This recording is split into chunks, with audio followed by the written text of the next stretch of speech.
ನಮಸ್ಕಾರ, ಸೂಪರ್ 3ಗೆ ಸ್ವಾಗತ. ನಾನು ಜಯಪ್ರಕಾಶ್ ಶೆಟ್ಟಿ. ನಾವು ಪ್ರತಿದಿನ ಸೂಪರ್ 3ಯಲ್ಲಿ ಸಮಾಜದ ಕಟ್ಟಕಡೆಯ ವ್ಯಕ್ತಿ ಅಥವಾ ಸಮಾಜದಲ್ಲಿ ಧ್ವನಿ ಇಲ್ಲದವರು ಅಥವಾ ತುಳಿತಕ್ಕೊಳಗಾದವರು, ಸರ್ಕಾರ ಏನು ನ್ಯಾಯ ಕೊಡಬೇಕಾಗಿತ್ತು ಆ ನ್ಯಾಯ ಸಿಗದೆ ಕಂಗಾಲಾಗಿದ್ದವರಿಗೆ ಒಂದು ಬೆಳಕಾಗಿ ಕೆಲಸ ಮಾಡುವಂಥ ಪ್ರಯತ್ನವನ್ನು ಮಾಡ್ತೀವಿ. ಇವತ್ತಿನ ಸ್ಟೋರಿಯನ್ನು ನಿಮಗೆ ನೋಡಿದರೆ ಆರಂಭದಲ್ಲಿ ಹೇಳ್ಬಿಡ್ತೀನಿ, ಆಮೇಲೆ ಬ್ರೇಕಿಂಗ್ ತಗೊಳ್ಳಿ. 91 ವರ್ಷದ ಅಜ್ಜಿ, 91 ವರ್ಷದ ಅಜ್ಜಿಗೆ ಕೆಲಸ ಮಾಡೋಕ್ಕಾಗತ್ತೆ ಏನ್ರಿ?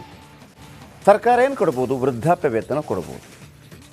ಆ ಅಜ್ಜಿಗೆ 51 ವರ್ಷದ ಒಬ್ಬ ಪೆದ್ದ ಮಗ, ಇಬ್ಬರು ಹೆಣ್ಮಕ್ಳು. ಅಜ್ಜಿಗೆ ಕಳೆದ 3 ವರ್ಷದಿಂದ ಪೆನ್ಷನ್ ಬಂದಿಲ್ಲ. ಆ ಸ್ವಲ್ಪ ವಿಶೇಷ ಚೇತನ ಮಗನಿಗೆ ಕಳೆದ 9 ತಿಂಗಳಿಂದ ದುಡ್ಡು ಬಂದಿಲ್ಲ. ಅಲಿತಾರೆ ಅಲಿತಾರೆ ಅಲಿತಾರೆ ಅಲಿತಾರೆ, ಒಂದು ನಯ ಪೈಸೆ ಬಂದಿಲ್ಲ. ಅದನ್ನು ಇವತ್ತು ನಿಮ್ಮ ಮುಂದೆ ತರ್ತಾ ಇದ್ದೀವಿ. ಯಾಕೆ ಬರ್ತಾ ಇಲ್ಲ? ಬರಬೇಕು. ಪೆನ್ಷನ್ ದುಡ್ಡು ಬರದೆ ತಾಯಿ ಮಗ ಬರ್ಬಾದಾಗಿದ್ದಾರೆ. 3 ವರ್ಷದಿಂದ 91 ವರ್ಷದ ವೃದ್ಧೆಯ ಪಿಂಚಣಿ ಕಟ್ಟಾಗಿದೆ. ಮಗ ವಿಕಲಚೇತನ. ಪಿಂಚಣಿ ಕೂಡ ಬಂದು ಪೆನ್ಷನ್ ದುಡ್ಡಲ್ಲಿ ಜೀವನ ಸಾಗಿಸ್ತಾ ಇದ್ದ ಅಜ್ಜಿ ಕಂಗಾಲಾಗಿದ್ದಾರೆ. 91 ವರ್ಷದ ಅಜ್ಜಿ ಏನು ಕೆಲಸ ಮಾಡೋಕ್ಕಾಗ್ತಾ ಇಲ್ಲ. ಏನೋ ಒಂದು ಬರುತ್ತೆ, ಮಗನಿಗೂ ಬರುತ್ತೆ, ಇಬ್ಬರು ಸೇರಿಕೊಂಡು ಏನಪ್ಪ ಜೀವನ ದೂಡೋಣ ಅಂತಿದ್ರೆ ಅಟ್ಲೀಸ್ಟ್ ಒಂದು ಸಂಧ್ಯಾ ಕಾಲದಲ್ಲಾದರೂ ಅವರಿಗೊಂದು ಒಳ್ಳೆ ವ್ಯವಸ್ಥೆ ಮಾಡಿಕೊಟ್ರಪ್ಪ. ನೋಡಿ, ಮಗ ಮತ್ತು ಅಜ್ಜಿ ಇಬ್ಬರು ಹೆಣ್ಮಕ್ಳಿದ್ದಾರೆ, ಕಣ್ಣೀರು ಆಗ್ತಾ ಇದ್ದಾರೆ. ಸರ್ ಏನೋ ಬರ್ತಾ ಇತ್ತು ಅಜ್ಜಿಗಂತೂ ಕೆಲಸ ಮಾಡೋಕ್ಕೆ. 91 ವರ್ಷದ ಅಜ್ಜಿಯನ್ನು ನಾವು ಕೆಲಸ ಮಾಡ್ಸೋಕ್ಕಾಗತ್ತೆ ಏನ್ರಿ? ಬನ್ನಿ, ಇದರ ಬಗ್ಗೆ ಒಂದು ಸ್ಪೆಷಲ್ ರಿಪೋರ್ಟ್, ಆಮೇಲೆ ಸಂಬಂಧಪಟ್ಟವರನ್ನು ಅಷ್ಟೇ ನೋಡಿ ಸ್ಟೋರಿ.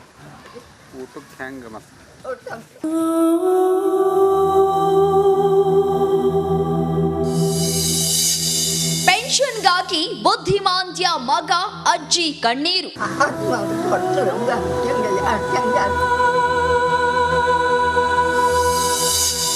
ಜೀವನ ನಡೆಸಲು ತಾಯಿ ಮಗನ ಪರದಾಟ. ಇಬ್ಬರಿಗೂ ಮಾತು ಬರಲಿದ್ದಲ್ಲ ಸರ. ಆಸ್ತಿ ಇಲ್ರಿ, ಈಗ 3 ವರ್ಷ ಆತ್ರಿ ಸರ್, ಪೆನ್ಷನ್ ಇಲ್ರಿ ಅವ್ರಿಗೆ. ಇಬ್ಬರಿಗೂ ಬರ್ತಾ ಇಲ್ಲ ಸರ್, ಜೀವನ ನಡೀತಾ ಇಲ್ಲ ಸರ್ ನೋಡ್ದು. ಹೀಗೆ ಸರ್ಕಾರಕ್ಕೆ ಅಂಗಲಾಚ್ತಾ ಇರುವ ಅಜ್ಜಿ ಹೆಸರು ಅನುಸೂಯ. ಬರೋಬ್ಬರಿ 91 ವರ್ಷದ ವಯೋವೃದ್ಧೆ, ಜೊತೆಗೆ 52 ವರ್ಷದ ಬುದ್ಧಿಮಾಂದ್ಯ ಮಗ ನಾಗಲಿಂಗಪ್ಪನನ್ನ ಸಾಕುವ ಜವಾಬ್ದಾರಿ. ಮುಪ್ಪಾದ ಅಜ್ಜಿ ಯಾವುದೇ ಕೆಲಸ ಮಾಡುವುದಿಲ್ಲ. ಇನ್ನು ಬುದ್ಧಿಮಾಂದ್ಯ ಮಗ ಕೂಡ ಮನೆಯಲ್ಲಿ ಇರ್ತಾರೆ. ಇಷ್ಟು ವರ್ಷಗಳ ಕಾಲ ಸರ್ಕಾರ ನೀಡ್ತಾ ಇದ್ದ ವೃದ್ಧಾಪ್ಯ ವೇತನ ಹಾಗೂ ಅಂಗವಿಕಲ ವೇತನದಿಂದಲೇ ಬದುಕನ್ನ ಸಾಗಿಸ್ತಾ ಇದ್ರು. ಆದ್ರೆ ಕಳೆದ 3 ವರ್ಷದಿಂದ ಮುಪ್ಪಾದ ಅಜ್ಜಿಗೆ ವೃದ್ಧಾಪ್ಯ ವೇತನ ಬರ್ತಾ ಇಲ್ಲ. ಮಗನ ಅಂಗವಿಕಲ ವೇತನಕ್ಕೂ ಕತ್ತರಿ ಬಿದ್ದಿದೆ. ಅಷ್ಟೋ ಇಷ್ಟೋ ಬಂದಿದ್ದ ದುಡ್ಡಲ್ಲಿ ಜೀವನ ಸಾಗಿಸ್ತಾ ಇದ್ದ ಅಜ್ಜಿ ಇದೀಗ ಕಂಗಾಲಾಗಿ ಹೋಗಿದ್ದಾರೆ. ಮಗನಿಗೆ ಬರ್ತಾ ಇದ್ದ ವಿಶೇಷ ಚೇತನ ಪೆನ್ಷನ್ ಕೂಡ 9 ತಿಂಗಳಿಂದ ಬರ್ತಾ ಇಲ್ಲ. ಇನ್ನು ಅಜ್ಜಿಯ ವೃದ್ಧಾಪ್ಯ ವೇತನ ಬಂದು 3 ವರ್ಷವೇ ಕಳೆದಿವೆ. ಪೆನ್ಷನ್ಗಾಗಿ ಅಜ್ಜಿ ಮಗ ಕಚೇರಿಯಿಂದ ಕಚೇರಿಗೆ ಅಲೆದು ಚಪ್ಪಲಿ ಸವಸಿದ್ದಾರೆಯೇ ಹೊರತು ಪೆನ್ಷನ್ ದುಡ್ಡು ಮಾತ್ರ ಬಂದಿಲ್ಲ. ತಹಶೀಲ್ದಾರ್, ಡಿಸಿ ಕಚೇರಿ ಸಿಬ್ಬಂದಿ ನಾಳೆ ಬನ್ನಿ ನಾಡಿದ್ದು ಬನ್ನಿ ಅಂತ ಅಲಿಸ್ತಾ ಇದ್ದಾರಂತೆ. ಆಧಾರ್ಗೆ ಮೊಬೈಲ್ ನಂಬರ್ ಲಿಂಕ್ ಮಾಡಿಸಿದ್ರು ಅಕೌಂಟಿಗೆ ದುಡ್ಡು ಮಾತ್ರ ಜಮೆ ಆಗಿಲ್ಲ. ನಮ್ಮ ತಾಯಿ ಇದೇ ದುಡ್ಡನ್ನ ನಂಬಿ ಬದುಕ್ತಾ ಇದ್ರು, ಈಗ ಪೆನ್ಷನ್ ಬರ್ತಾ ಇಲ್ಲ ಅಂತ ತಾಯಿ ಮಗಳು ಕೂಡ ಕಣ್ಣೀರನ್ನ ಹಾಕ್ತಾ ಇದ್ದಾರೆ. ಎಷ್ಟು ಕಚೇರಿಗೆ ಅಡ್ಡಾಡಿದ್ರು ಅದು ಆಗ್ತಾ ಇಲ್ಲ ಸರ್. ಇವ್ರ ಪೆನ್ಷನ್ 2,000 ರೂಪಾಯಿ ಬರ್ತೈತೆ ಬಿಡಂದ್ರೆ ಅದಕ್ಕೂ ಎಲ್ಲ ಮಾಡಿಸಿ ಸರ್, ಯಾವುದು ಬರ್ತಾ ಇಲ್ಲರಿ ಅವ್ರಿಗೆ. ಈಗ ನಮ್ಮ ಅಣ್ಣ ಇವ್ರು ನಮ್ಮ ತಾಯಿಯವ್ರಿ, ನಾವಿಲ್ಲಿ ಊರಿಗೆ ಬಂದರು ಉಪವಾಸ ಇರ್ತಾರೆ ಸರ್. ಮನ್ಯಾಗ ಏನೇನೂ ಇಲ್ಲ ಸರ್ ಅವ್ರಿಗೆ. ಇನ್ನು ಈ ಅಜ್ಜಿಗೆ 3 ಮಕ್ಕಳು, 2 ಹೆಣ್ಮಕ್ಕಳು, ಒಬ್ಬ ಬುದ್ಧಿಮಾಂದ್ಯ ಮಗ. 2 ಹೆಣ್ಮಕ್ಕಳನ್ನ ಮದುವೆ ಮಾಡಿ ಕಳುಹಿಸಿದ್ದಾರೆ. ಆದ್ರೆ ಇದ್ದ ಬುದ್ಧಿಮಾಂದ್ಯ ಮಗನಿಗೆ ಮದುವೆ ಆಗಿಲ್ಲ. ಹೇಗೋ ಪೆನ್ಷನ್ ದುಡ್ಡಿಂದ ಜೀವನ ಸಾಗಿಸ್ತಾ ಇದ್ದ ಅಜ್ಜಿ ಮಗ ಈಗ ಪೆನ್ಷನ್ ಹಣ ಬರದೆ ತತ್ತರಿಸಿ ಹೋಗಿದ್ದಾರೆ. ಯಾರೂ ಇಲ್ಲ ಅವ್ರಿಗೆ. ಮುದುಕಿಗೆ ಮಗ್ಗ, ತಾಯಿ ಮಗ್ಗ, ಮಗಳು ಅದಾಳ, ಕೊಟ್ಟು ಮನೆಗೆ ಹೋಗ್ಯಾರ ಅವ್ರು ಬಂದು 24 ತಾಸು ಬರೋಕ್ಕಾಗಂಗಿಲ್ಲ. ಗೌರ್ಮೆಂಟ್ನವ್ರು ಏನಾರು ಒಟ್ಟು ಸಹಾಯ ಮಾಡಬೇಕು ಅಂತ ನಾವು ಇಷ್ಟು ಕೇಳ್ತೀವಿ. ರಾಜ್ಯ ಕಾನೂನು ಸಚಿವ ಎಚ್.ಕೆ. ಪಾಟೀಲ್ ಕ್ಷೇತ್ರದಲ್ಲೇ ಈ ಬಡ ಕುಟುಂಬ ಸರ್ಕಾರದ ಸೌಕರ್ಯದಿಂದ ವಂಚಿತವಾಗಿದೆ. ಸೂಪರ್ 3 ವರದಿ ನೋಡಿಯಾದ್ರೂ ಅಧಿಕಾರಿಗಳು ಎಚ್ಚೆತ್ತುಕೊಳ್ಳಿ, ಇಲ್ಲದಿದ್ರೆ ಸೂಪರ್ 3 ನಿಮ್ಮನ್ನ ಸುಮ್ಮನೆ ಬಿಡುವುದಿಲ್ಲ. ಅಜ್ಜಿ ಮಗನಿಗೆ ಪೆನ್ಷನ್ ದುಡ್ಡು ಕೊಡಿಸಿಯೇ ತೀರ್ತೇವೆ. ಇದು ಸೂಪರ್ 3 ಶಪಥ. ಏನೋ ಒಂದು ಹೆಲ್ಪ್ ಮಾಡಿಕೊಡ್ಬೇಕು ಸರ್ ನೀವು. ಮಂಜು ಪತ್ತಾರ, ರಿಪಬ್ಲಿಕ್ ಕನ್ನಡ, ಗದಗ. ನೋಡಿದ್ರಾ, ಮೂಡಾದಲ್ಲಿ ಎಲ್ರಿಗೂ ಸೈಟ್ ಇದೆ. ಆಮೇಲೆ ಯಾವುದರಲ್ಲಿ ವಾಲ್ಮೀಕಿ ನಿಗಮ ಹಗರಣದಲ್ಲಿ 89 ಕೋಟಿ ಎಣ್ಣೆಗೆ, ಟಿ ಕಾರ್ಡ್ಗೆ ಎಲ್ಲ ಆಗಿದೆ. ಆಮೇಲೆ ಇವರು ಮಾತ್ರವಲ್ಲ, ಈ ಹಿಂದೆ ಇದ್ರಲ್ಲ ಅವರೊಂದು 21 ಹಗರಣ ಮಾಡಿದ್ದಾರೆ. ಬೋವಿ ನಿಗಮ, ಮತ್ತೊಂದು ನಿಗಮ, ಎಲ್ಲರೂ ತಿಂದಿದ್ದೆ. ಈ ಅಜ್ಜಿಗೇನು ಕೊಡಬೇಕಾಗಿದ್ದದು ನಿಮ್ಮ ಮನೆಯಿಂದಲ್ಲ, ಸರ್ಕಾರದ ವ್ಯವಸ್ಥೆ ಅದು. ಕೊಡಬೇಕಾಗಿತ್ತು ಕಳೆದ 3 ವರ್ಷದಿಂದ, ಹೋಗಿಲ್ಲ. ವಿಕಲಚೇತನ, ವಿಶೇಷಚೇತನ ಮಾತಾಡೋಕ್ಕೆ ಬರಲ್ಲ, ಆತನಿಗೆ 9 ತಿಂಗಳಿಂದ ಇಲ್ಲ. ಯಾಕೆ ಹೇಳ, ಯಾರ್ಯಾರು ಕೊಟ್ಟಿಲ್ಲ ಅಂಥೇಳಿ? ನೀವು ಯಾಕೆ ಇರ್ತೀರಿ? ನೀವು ಯಾಕೆ ಸಂಬಳ ತಗೋಬೇಕು? ಆ ಅಜ್ಜಿಗೆ ದುಡ್ಡು ಕೊಟ್ಟಿಲ್ಲ ಅಂತಂದರೆ ಇವತ್ತು ಎಲ್ಲೆಲ್ಲಿ ಅಟ್ಟಾಡಿಸ್ಬಿಡ್ತೀವಿ ನಿಮ್ಮನ್ನು. ಅಲ್ಲಲ್ಲಿ ಎಲ್ಲೆಲ್ಲಿ ಇರ್ತೀರಿ ನೀವು, ಯಾವ ಸಂಬಂಧಪಟ್ಟ ಆಫೀಸರ್ಸ್ ಅವರ ಮನೆಗೆ, ಆಫೀಸ್ಗೆ, ಎಲ್ಲ ಕಡೆ ನೋಡಿ. BN ಬಚ್ಚಿನಹಳ್ಳಿ Nagavi PDO. ಯಾಕೆ ಸ್ವಾಮಿ ಬಚ್ಚಿನಹಳ್ಳಿ ಅವರೇ, ಯಾಕೆ ಅಜ್ಜಿಯನ್ನು ಕಂಡ್ರೆ ಆಗಲ್ವ ನಿಮಗೆ?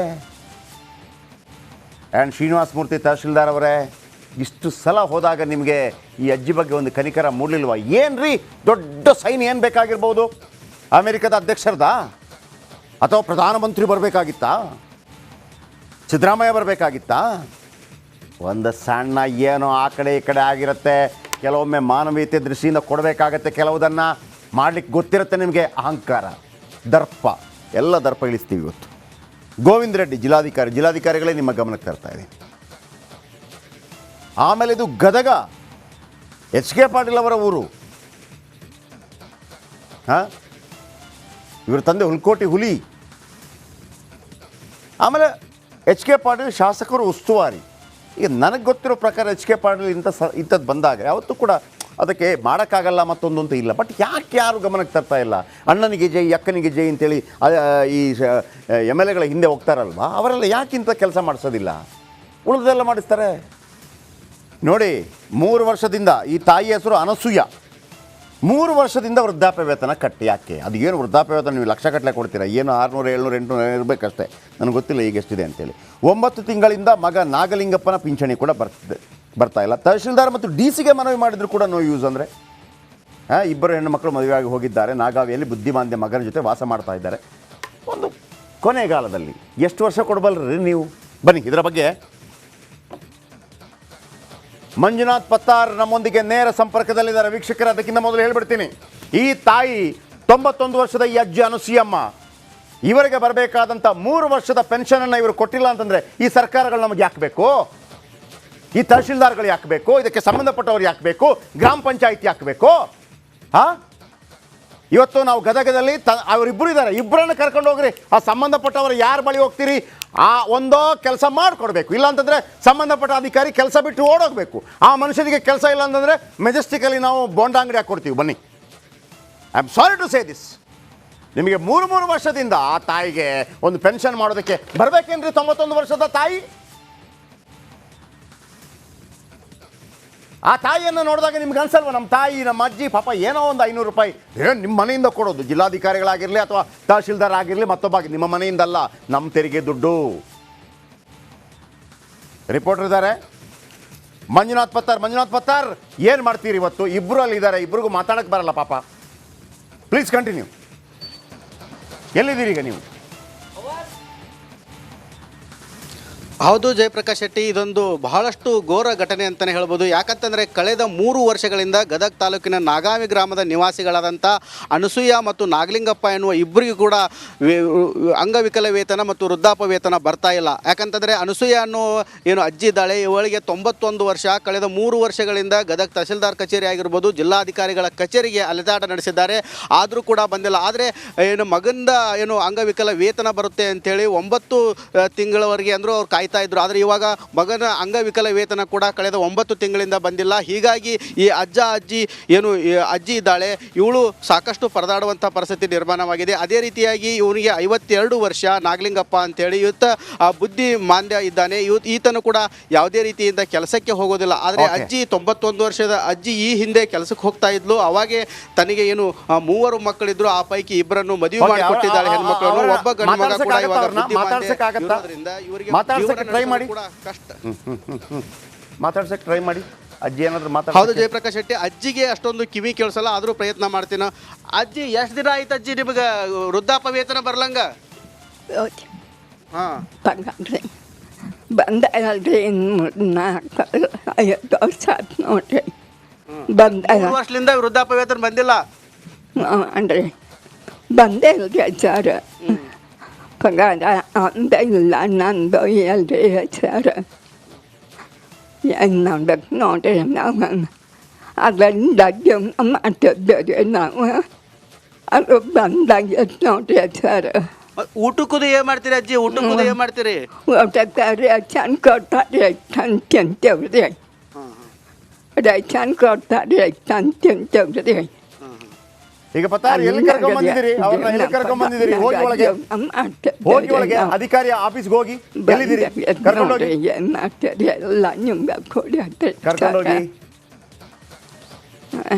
ಇಲ್ಲ ಜಯಪ್ರಕಾಶ್, ನಾವು ಇವಾಗ ನಾಗಾಮಿ ಗ್ರಾಮದಲ್ಲಿದ್ದೇವೆ, ಅವರ ಮನೆ ಮುಂಭಾಗದಲ್ಲೇ ಇದ್ದೇವೆ. ಯಾಕಂತಂದರೆ ಏನು, ಅವರು ಅಜ್ಜಿಗೆ ಮತ್ತು ಮಗ ಏನಿದ್ದಾನೆ ಇವರನ್ನು ಕರೆದುಕೊಂಡು ಹೋಗಲು ಇನ್ನೊಬ್ಬರು ಬೇಕಾಗತ್ತೆ. ಆದರೆ ಅವರ ಮಗಳು ಕೂಡ ಮದುವೆಯಾಗಿ ಕೊಟ್ಟಿರೋದ್ರಿಂದ ಅವಳು ತನ್ನ ಗಂಡನ ಮನೆಯಲ್ಲಿ ಇರ್ತಾರೆ. ಅವರೇ ಬಂದು ಇವರನ್ನು ಕರೆದುಕೊಂಡು ಮಗಳನ್ನ ಮಾತಾಡಿಸಿದ್ರೆ ನೀವು ಕರ್ಕೊಂಡು ಹೋಗ್ಬೇಕಾಗಿತ್ತು ಅವ್ರನ್ನ ತಹಶೀಲ್ದಾರ್. ಇಲ್ಲ ಜಯಪ್ರಕಾಶ್ ಶೆಟ್ಟಿ, ಮಗಳಂದ್ರೆ ಅವರು ಹುಬ್ಬಳ್ಳಿಯಲ್ಲೇ ಇರ್ತಾರೆ. ಫೈನ್, ನೀವು ಕರ್ಕೊಂಡು ಹೋಗ್ಬೇಕಾಗಿತ್ತು. ಶ್ರೀನಿವಾಸ ಮೂರ್ತಿ ಅವರಿಗೆ ಫೋನ್ ಮಾಡ್ರಿ, ತಹಶೀಲ್ದಾರ್ ಅವರಿಗೆ. ಶ್ರೀನಿವಾಸ ಮೂರ್ತಿ ಅವರ ತಹಶೀಲ್ದಾರ್ ಫೋಟೋ ಹಾಕಿ ಸೈಡಲ್ಲಿ. ಶ್ರೀನಿವಾಸ ಮೂರ್ತಿ ಅವರೇ, ನೀವು ಬಂದ್ ಮಾಡ್ಬೇಕು, ಇದನ್ನೆಲ್ಲ ಬಂದ್ ಮಾಡಬೇಕು. ಶ್ರೀನಿವಾಸ ಮೂರ್ತಿ ಅವರಿದ್ದಾರೆ ತಹಶೀಲ್ದಾರ್. ಶ್ರೀನಿವಾಸ ಮೂರ್ತಿ ಸರ್ ನಮಸ್ತೆ. ನಮಸ್ತೆ, ಹೇಳಿ ಸರ್. ಈಗ ಇಲ್ಲಿ ಗದಗ ತಾಲೂಕಿನ ನಾಗಾವಿ ಗ್ರಾಮದ ತಾಯಿ ಮಗ ಇಬ್ಬರು ಸರ್. ಈ ತಾಯಿಗೆ ಕಳೆದ 3 ವರ್ಷದಿಂದ ವೃದ್ಧಾಪ್ಯ ವೇತನ ಬಂದಿಲ್ಲ ಸರ್. 91 ವರ್ಷ ಸರ್. ಅವರು ಅನೇಕ ಬಾರಿ ಅಲ್ಲಿಗೆ ಬಂದಿದ್ರಂತೆ. ನೀವು ಹೊಸದಾಗಿ ಬಂದಿದ್ರು ಎಲ್ಲ ಗೊತ್ತಿಲ್ಲ ನನಗೆ. ಆಮೇಲೆ ಅವರ ಮಗ 9 ತಿಂಗಳಿಂದ ಅವರಿಗೂ ಪಿಂಚಣಿ ಬರ್ತಾ ಇಲ್ಲ 9 ತಿಂಗಳಿಂದ ಸರ್. 91 ವರ್ಷ ಇಬ್ಬರಿಗೂ ಏನು ಸಮಸ್ಯೆ, ತುಂಬ ಸಮಸ್ಯೆ ಇದೆ ಸರ್. ಇದಕ್ಕೊಂದು ಪರಿಹಾರ ಖಂಡಿತವಾಗ್ಲೂ ಮಾಡ್ಕೊಡ್ಬೇಕು ಸರ್. ಏನು ಸಾಲ್ವ್ ಮಾಡಿ ಏನಾಗಿದೆ ಸಾಲ್ವ್ ಮಾಡ್ತೇನೆ. ಅಲ್ಲ, ಸಾಲ್ವ್ ಮಾಡೋದಂದ್ರೆ ಮತ್ತೆ 3 ವರ್ಷದಿಂದ ಯಾಕೆ ಬಂದಿಲ್ಲ ಅಂತ ಬೇಕಲ್ಲ ನಮಗೆ. ಮತ್ತೆ ಯಾಕೆ ಬಂದಿಲ್ಲ? ಅಲ್ಲ, ಅದನ್ನ ನೋಡ್ಬೇಕು. NPCI ಮ್ಯಾಪಿಂಗ್ ಆಗಿರೋಲ್ಲ, ಏನಾದ್ರೂ ಒಂದು ಆಗಿರುತ್ತೆ ಸರ್. ಅದಕ್ಕೆ ಅಷ್ಟೆಲ್ಲ ಯಾಕೆ ಬೇಕು? ಬಿಟ್ಬಿಡ್ತೀರಾ ಆಗಿದ್ರೆ 3 ವರ್ಷದಿಂದ? ಅದಕ್ಕೇನು ವ್ಯವಸ್ಥೆನೇ ಇಲ್ವಾ? ಈಗ HK ಪಾಟೀಲ್ ಅವರ ಸಂಬಂಧಿಗಳು ಯಾರಾದ್ರೂ ಇದ್ರೆ ಹಂಗೆ ಆಗ್ತಿತ್ತು ಸರ್. ಚೆಕ್ ಮಾಡ್ತೀನಿ. ಅಲ್ಲಲ್ಲ, ನಾನೀಗ ಕರ್ಕೊಂಡ್ಬರ್ತೀನಿ ನಿಮ್ಮ ತಹಶೀಲ್ದಾರ್ ಕಚೇರಿ ಕರ್ಕೊಂಡ್ಬರ್ತೀನಿ ಇಬ್ಬರನ್ನು ಕೂಡ ಗಾಡಿಯಲ್ಲಿ ಹಾಕೊಂಡು. ಶ್ರೀನಿವಾಸ ಮೂರ್ತಿ ಅವರೇ, ನೀವು ಚೆಕ್ಕಿಂಗ್ ಅಲ್ಲ ಇರಲಿ, ಚೆಕ್ಕಿಂಗ್ ಪ್ರಶ್ನೆ ಅಲ್ಲ. ಈ ಪ್ರಾಬ್ಲಮ್ಗೆ ಸೊಲ್ಯೂಷನ್ ಸಿಗಬೇಕು. ನೀವು ಕರೆಕ್ಟಾಗಿ ಸಿಕ್ಕಿಲ್ಲ ನನಗೆ. ಆ್ಯಂಡ್ ನಮ್ಮ ಪತಾರ್ ಅಲ್ಲಿ ಗಾಡಿ ಮಾಡ್ಕೊಳ್ಳಿ, ತಹಶೀಲ್ದಾರ್ ಕಚೇರಿಗೆ ಹೋಗಿ. ತಹಶೀಲ್ದಾರ್ ಕಚೇರಿ ನೀವು ಈ ಆಲ್ರೆಡಿ ನೀವು ಹೋಗಬೇಕಾಗಿತ್ತು, ಅದರ ಮುಂದೆ ನಿಲ್ಲಬೇಕಾಗಿತ್ತು ನೀವು ಆಲ್ರೆಡಿ. ನನಗೆ ಗೊತ್ತಾಗಲಿಲ್ಲ, ಮೊದಲೇ ಗೊತ್ತಾಗಿದ್ರೆ ಹೇಳ್ತಿದ್ದೆ. ಗಾಡಿ ಮಾಡಿಕೊಂಡು ತಹಶೀಲ್ದಾರ್ ಕಚೇರಿ ಮುಂದ್ಗಡೆ ನಿಂತ್ಕೊಳ್ಳಿ ಅಂತೇಳಿ. ಹೋಗ್ತೀರಾ ತಹಶೀಲ್ದಾರ್ ಕಚೇರಿಗೆ? ಈಗ ಎಷ್ಟು ದೂರ ಇದೆ ತಹಶೀಲ್ದಾರ್ ಕಚೇರಿ ಅಲ್ಲಿಂದ?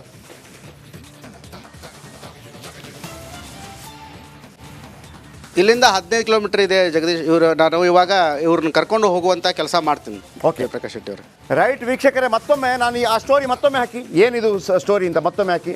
ಅಷ್ಟೊತ್ತಿಗೆ ಅವ್ರು ರೆಡಿ ಆಗ್ತಾರೆ. ಮತ್ತೊಮ್ಮೆ ಹಾಕಿ ನೋಡಿ. 91 ವರ್ಷದ ಅನುಸೂಯ ಕಳೆದ 3 ವರ್ಷದ ಬಂದಿಲ್ಲ. ಆಮೇಲೆ ಅಲ್ಲಿ ತಹಶೀಲ್ದಾರ್ಗಳು ಹೇಳಿದ್ರೆ ಚೆಕ್ ಮಾಡ್ತೀನಿ, ಮತ್ತೊಂದು ಮಾಡ್ತೀನಿ. ಮ್ಯಾಪಿಂಗ್ ಆಗಿಲ್ಲ. ಮ್ಯಾಪಿಂಗ್ ಆಗಿಲ್ಲ ಅಂದರೆ ಮ್ಯಾಪಿಂಗ್ ಮಾಡಿಸಯ್ಯ, ನಿಮ್ಮ ಕೆಲಸ ಅದು ಮ್ಯಾಪಿಂಗ್ ಮಾಡಿಸೋದು. ಹೆಬ್ಬೆಟ್ಟು ಆಗೋದಿಲ್ಲ ಅಂತಂದರೆ ಅದಕ್ಕೇನು ಪರಿಹಾರ ಆಗಬೇಕು ಮಾಡಿಸಿ. ಕಳೆದ 1 ತಿಂಗಳಿಂದ ನೀವು ಕೆಲಸ ಮಾಡಿಲ್ಲ ಅಂತಂದರೆ ತಿಂಗಳ ಸಂಬಳ ತಗೊಳ್ಳಲ್ವಾ ತಹಶೀಲ್ದಾರ್? ಯಾರೇ ಆಗಿರಲಿ, PDO.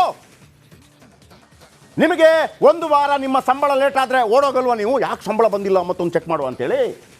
ಮ್ಯಾಪಿಂಗ್ ಆಗಿಲ್ಲ, ಏನೋ ಆಗಿರಬೇಕು, ಮಾಡಿ. ಇಲ್ಲ ನಡಿ. ಈಗ ಕರ್ಕೊಂಬರ್ತೀನಿ ತಹಶೀಲ್ದಾರ್ ಕಚೇರಿಗೆ. ಯಾವುದೇ ಪ್ರಾಬ್ಲಮ್ ಇದ್ರೆ ಹೇಳ್ಬೇಕು ನೀವು. ಯಾವುದೇ ಪ್ರಾಬ್ಲಮ್ ಇದ್ರೆ ಹೇಳ್ಬೇಕು. ನಿಮ್ಗೆ ಆಗೋದಿಲ್ವಾ? ನಿಮ್ಮ ಲೆಟ್ರಲ್ಲಿ ಬರ್ಕೊಡಿ, ನನ್ನಿಂದ ಆಗಲ್ಲ ಈ ಕೆಲಸ ಮಾಡೋಕ್ಕೆ ಅಂತ.